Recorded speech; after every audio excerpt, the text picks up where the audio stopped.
On the first day of aircraft, I don't know why I decided to name these in this order, but I did. This is a Messerschmitt Me-262, which is the first combat operational jet aircraft ever made by the Germans in World War II, which means Nazi. It's a Nazi plane, but it's still cool because it's the first plane, just like they made the first rockets, and in fact all of rocket technology can kind of trace back to Nazis, which is kind of... ouch! Anyhow, I made a replica of this a while back, and I just wasn't happy with it entirely, and so I tried to make a new one, and I'm much happier with this version. There's some slight clipping in some ways that I don't quite like, but overall, I think that the design looks better and it works well. And we are currently in KSP 1.11.0, which has screen tearing. Yay! Screen tearing is back! I remember that I fixed that somehow, and I don't remember how I fixed it, unfortunately. So you're gonna have to deal with it right now, but hopefully I will get that fixed for the next video, or the next 3 videos, I don't know. I'm intending to record a couple of videos at once right now. I moved recently, and by recently I mean several months ago, and that's why I haven't been uploading. I've been kind of struggling interpersonally, I guess I would say, and it took me a while to get back to myself, and I'm still not quite there, but I'm there enough to record again. And I completely forgot to mention, but I was gonna say, we're in KSP 1.11, but this craft here is actually a KSP 1.10 craft, because I had made it and had been intending to make a video about this new replica for quite a while. So, yeah. Oops, that's kind of important. So, I'd also like to point out that, what do you call it? Oh, there we go. Engine just died. Or lost air. Or died and lost air. I have, what is it, Kerbal Crash System installed, so you can see that this part is severely damaged instead of being blown up, and that's probably why the Kerbal survived right now. Let's see, damage percentage is somewhere on this list. Oh, 0%! Cockpit actually didn't hit the ground hard enough to be damaged and all of that, but I just like that it makes damage more interesting than parts just exploding.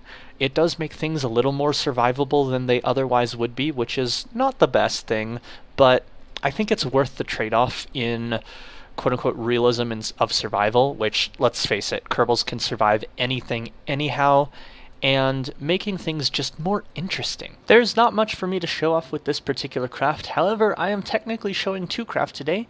This looks exactly the same unless you look very closely, and notice that there's some docking ports clipped in here, along with a piston, and that's because this particular version is Zombie Drive powered, which, if you didn't know, the Zombie Drive works by putting 2 docking ports on the same vessel near each other, with the front one at a 0% force and the rear one at a, well, any percent force, but I always use 200% for maximum thrust, and gives you infinite thrust.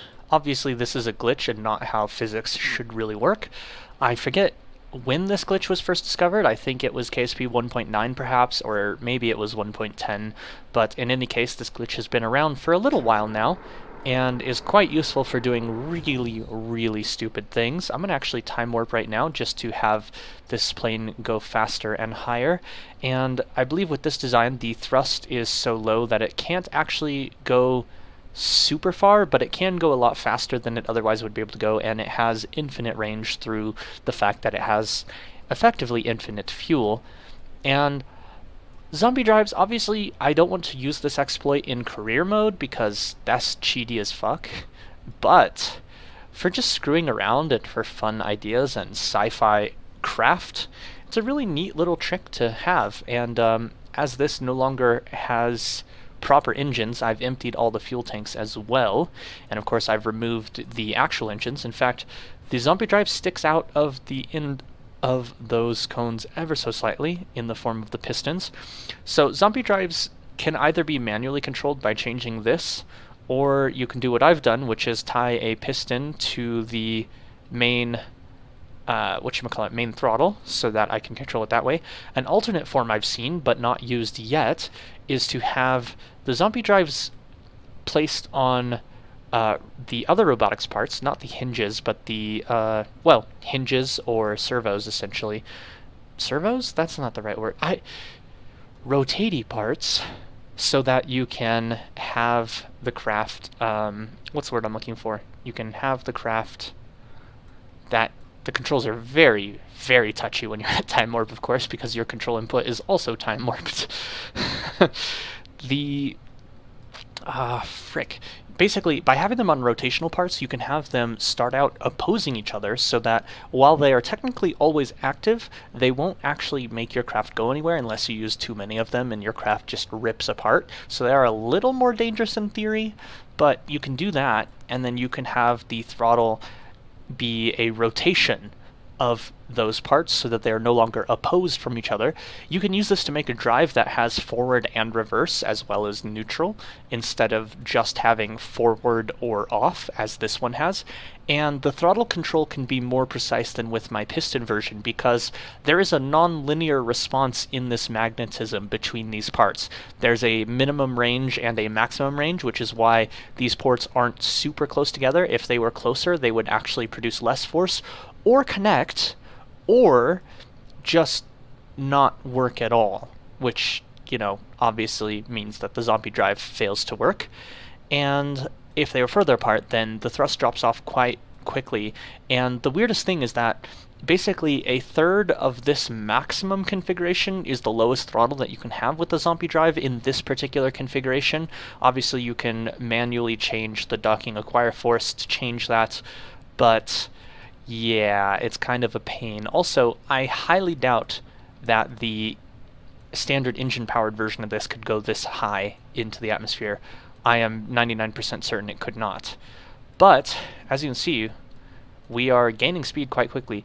If the center of thrust on these zombie drives was aligned with the center of mass, this could be a viable spacecraft. Unfortunately, as I do not have the reaction wheels on, and I do not have any form of electric charge generation. Oh wait, no, I do have a form of electric charge generation. We'll get to that in a moment.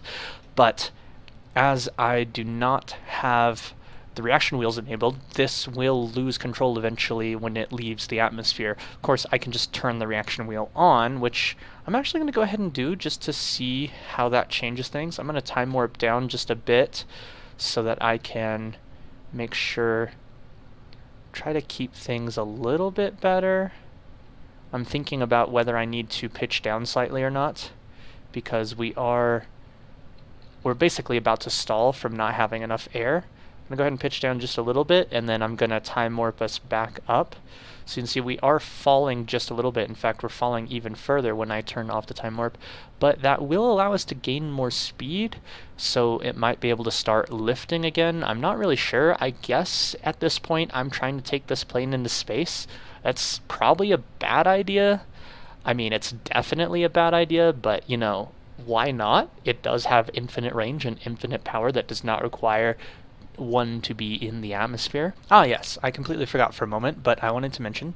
So the way I have power here is an RTG that's clipped in, and the reason I use an RTG, it's a little bit cheaty, but it's infinite power.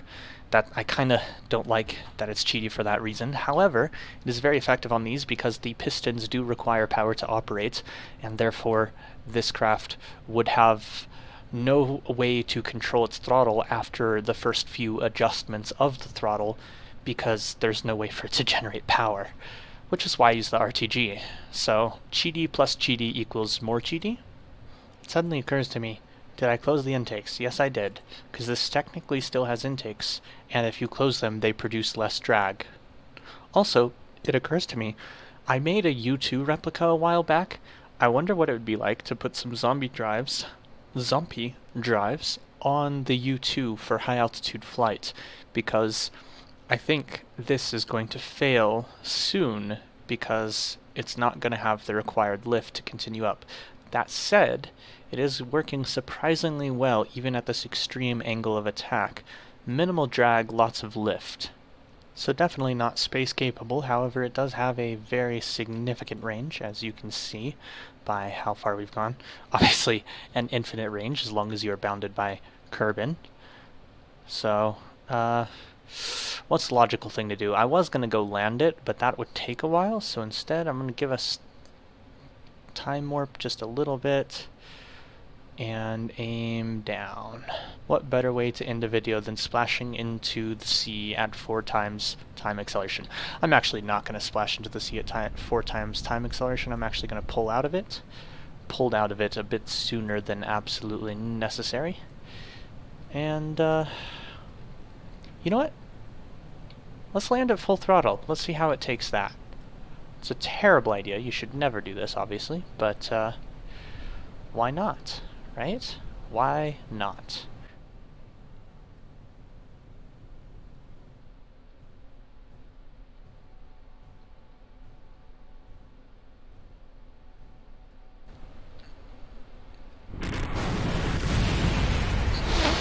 What?